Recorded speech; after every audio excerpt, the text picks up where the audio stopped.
आज के लेक्चर में हमने स्टडी करने हैं 2 शॉर्ट क्वेश्चंस और 2 लॉन्ग क्वेश्चन। बेसिकली हम 2 टॉपिक स्टडी करेंगे। एक है हमारे पास क्रैकिंग और सेकंड है हमारे पास रिफॉर्मिंग।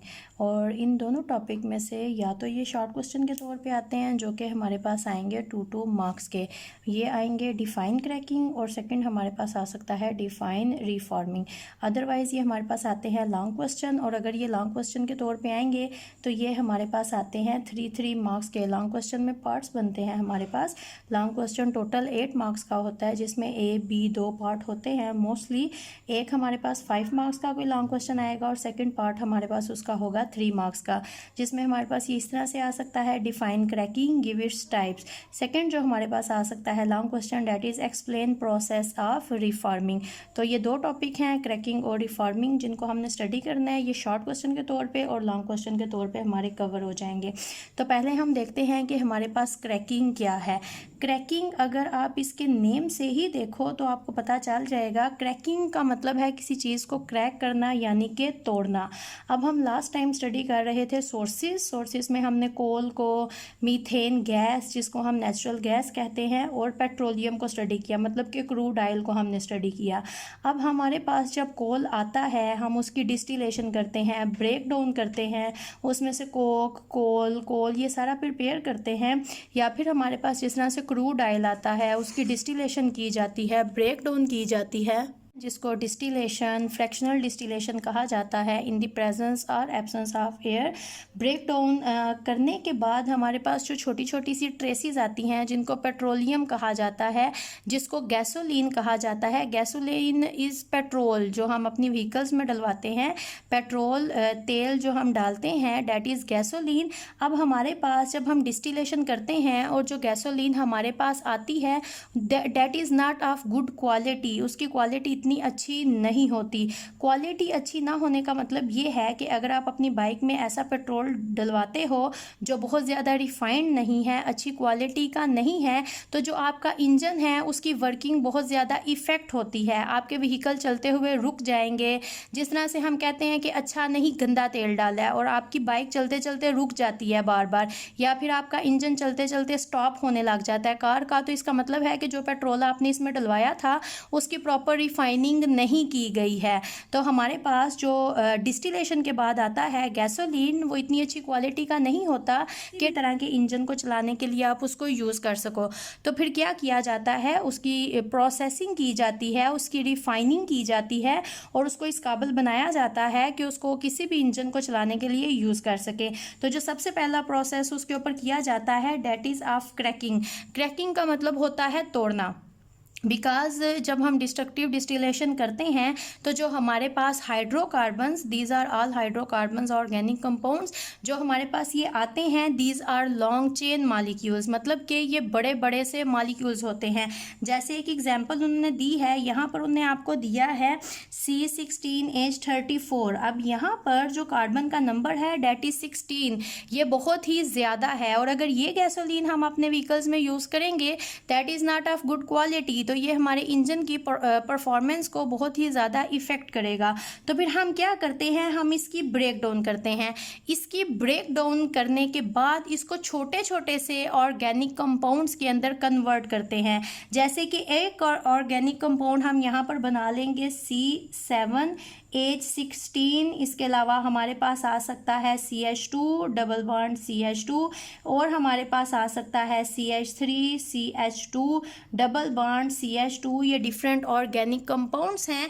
एक हमारे पास मॉलिक्यूल था जो मैक्रो मॉलिक्यूल आ जाता है, लार्ज जिसमें कार्बन चेन आ जाती है। इसका जो हमारे पास बॉइलिंग पॉइंट है ये हमारे पास होता है बहुत ज़्यादा हाई। हम इसकी ब्रेक डाउन करते हैं, छोटे छोटे से ऑर्गेनिक कंपाउंड्स बनाते हैं जो हमारे पास होते हैं वोलाटाइल। वोलाटाइल का मतलब होता है कि ये बहुत ही जल्दी एवेपोरेट हो जाते हैं। अब आप पेट्रोल लो जो आप अपनी बाइक्स में, कार में डालते हो तो आप उसको ओपन एयर में ओपन नहीं रखते हो, आप उसको हमेशा क्लोज्ड कंटेनर में रखते हो। अगर आप एक ओपन कंटेनर में रखोगे तो वो वोलाटाइल है, वो एवेपोरेट हो सकता है। तो अगर आप क्लोज कंटेनर में रखोगे तो वो एज सच वहीं पर प्रेजेंट रहेगा, लेकिन अगर आप ओपन कंटेनर में रखोगे तो वो एवेपोरेट हो जाएगा। आहिस्ता आहिस्ता आप देखोगे कि आपने अगर किसी बॉटल में पेट्रोल रखा है और उसका लिड आपने रिमूव किया हुआ है तो पेट्रोल आहिस्ता आहिस्ता कम होता जाएगा।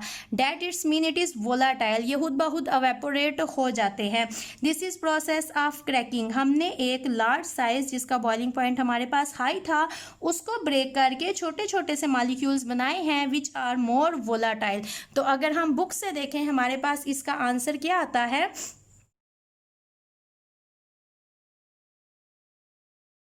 तो ये है हमारे पास बुक से, यहाँ से इसकी डेफिनेशन और नीचे आपने ऐड करनी है इक्वेशन। ये आंसर होगा आपके शॉर्ट क्वेश्चन का।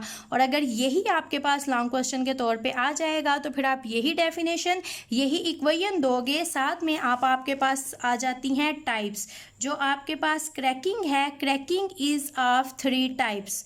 क्रैकिंग आपके पास 3 तरह से है, मतलब किसी भी लार्ज साइज ऑर्गेनिक मॉलिक्यूल को आपने ब्रेक करना है तो उसको ब्रेक करने के 3 तरीके होते हैं। सबसे पहला आपके पास आता है thermal cracking.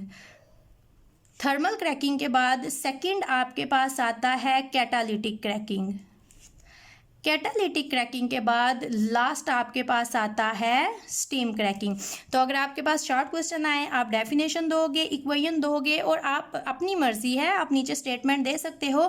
Cracking is of 3 types, जिसमें number 1 is thermal, second catalytic and third is steam. That will be enough. जब आपके पास लॉन्ग क्वेश्चन आएगा तो आपने पहले पैराग्राफ देना है कि डिस्ट्रक्टिव डिस्टिलेशन से जो गैसोलीन हमारे पास आई है that is of not good quality, हमने उसकी रिफाइनिंग करनी है, उसके लिए क्रैकिंग का प्रोसेस हमने यूज करना है।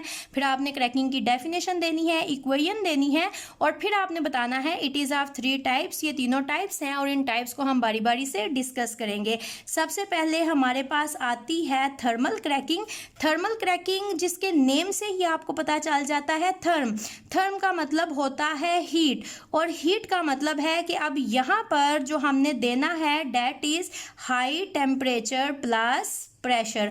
हम थर्मल क्रैकिंग में क्या करते हैं, लार्ज साइज ऑर्गेनिक मॉलिक्यूल्स को लेते हैं, बहुत ही हाई टेम्परेचर और हाई प्रेशर अप्लाई करते हैं और उन लार्ज साइज ऑर्गेनिक मॉलिक्यूल्स को ब्रेक करके छोटे छोटे से ऑर्गेनिक मॉलिक्यूल्स बनाते हैं।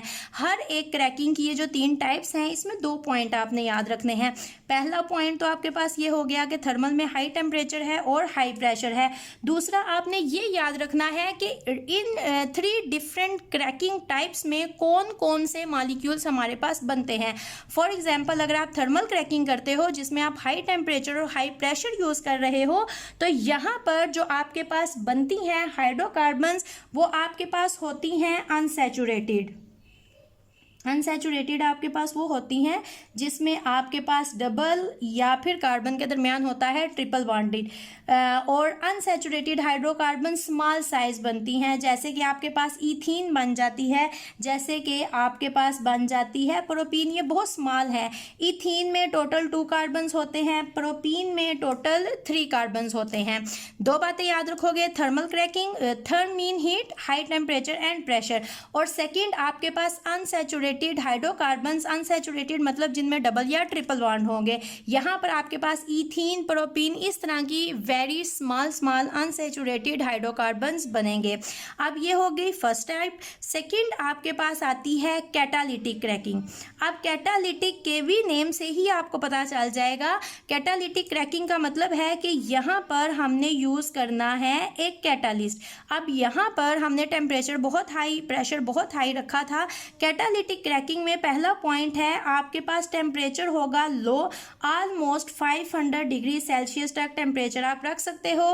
प्रेशर आपके पास वो भी लो आएगा, ऑलमोस्ट 2 एटमॉस्फेरिक प्रेशर आप रखोगे। प्लस आपने यहाँ पर क्या करना है, यहाँ पर आपने एक सूटेबल कैटालिस्ट यूज करना है और मोस्टली जो कैटालिस्ट सूटेबल यूज किया जाता है that is alumina, Al2O3 plus इसके साथ यूज किया जाता है बहुत ज्यादा डेट इज सिलिका, SiO2। अब कैटालिटिक क्रैकिंग में हमने कैटालिस्ट यूज करना है एक सूटेबल कैटालिस्ट जो बहुत ज्यादा यूज होता है that is combination of alumina, Al2O3 plus silica, SiO2। अब यहाँ पर जब हम कैटालिस्ट यूज कर लेते हैं तो हमें बहुत हाई टेम्परेचर और प्रेशर नहीं देना पड़ता।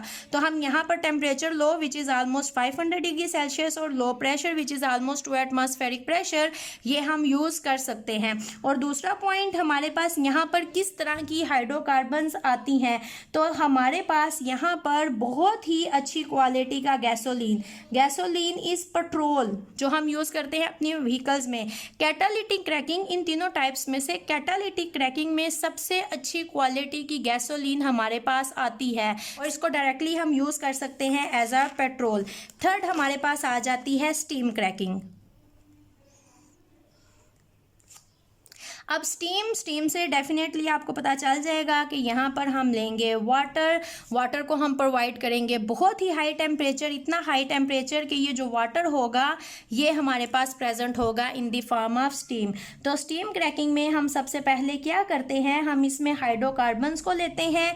हाइड्रोकार्बन्स जो मतलब के ऑर्गेनिक मॉलिक्यूल्स जिनकी हम क्रैकिंग कर रहे हैं, उनको सबसे पहले हम कन्वर्ट करेंगे उनकी वेपर फेज में।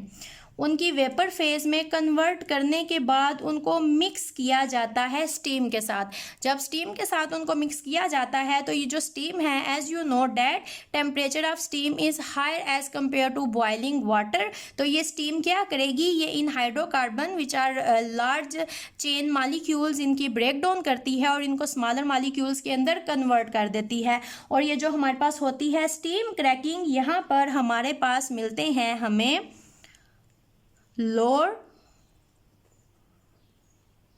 Unsaturated hydrocarbons. लोअर का मतलब है लोअर कम होगा यहाँ पर कार्बन नंबर, मतलब कि छोटे साइज के मॉलिक्यूल जैसे हमारे पास फर्स्ट में आए थे जो कि थर्मल क्रैकिंग थी, जैसे ईथीन, प्रोपीन, ये सारे मॉलिक्यूल्स हमारे पास आएंगे जो कि बहुत अच्छी क्वालिटी के होते हैं। इनको यहाँ पर गैसोलीन के अलावा और भी बहुत सी जगहों पर यूज़ किया जा सकता है।